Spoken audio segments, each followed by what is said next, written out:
Looking for a fast-charging, ultra-responsive stylus for your iPad? Meet the 2X Fast Charge Active Stylus Pen, designed for 2018 to 2025 Apple iPads. Take your creativity and productivity to the next level. Click the link in the video description to shop now on Amazon.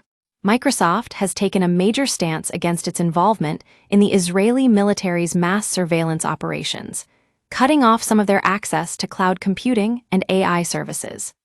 That's right, folks. We're talking about one of the world's largest tech giants taking on a government that's been accused of using its software for human rights abuses. So, what's behind this move?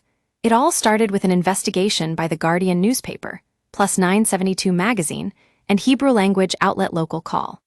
They found out that the Israeli military's Unit 8200 was using Microsoft's Azure Cloud computing platform to store phone call data obtained through mass surveillance in war-torn Gaza and the occupied West Bank. That's a whole lot of data we're talking about here, with millions of Palestinians being spied on. But what's even more concerning is that this data wasn't just being stored. It was also being used to guide deadly airstrikes and shape operations across the occupied Palestinian territory. And get this, folks, much of that data appeared to be stored on Microsoft's Azure servers located in the Netherlands and Ireland. Now, you might be thinking, wait a minute, isn't Microsoft supposed to protect user privacy? Well, according to their own statement, they do indeed have principles like not providing technology for mass surveillance of civilians. And it looks like they've been taking that principle pretty seriously, at least when it comes to countries outside of Israel. But here's the thing, Microsoft's move wasn't just about principle.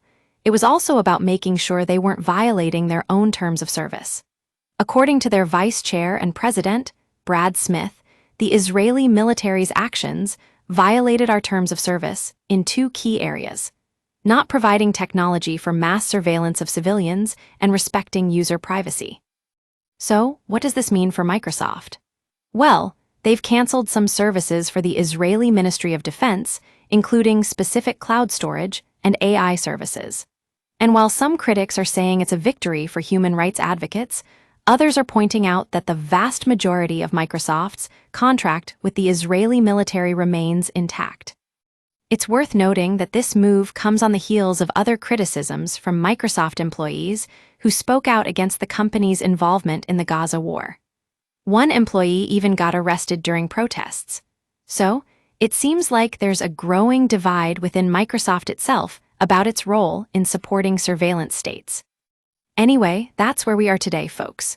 It's clear that this is just the beginning of a long and complex conversation about tech companies, human rights, and the role they play in modern warfare.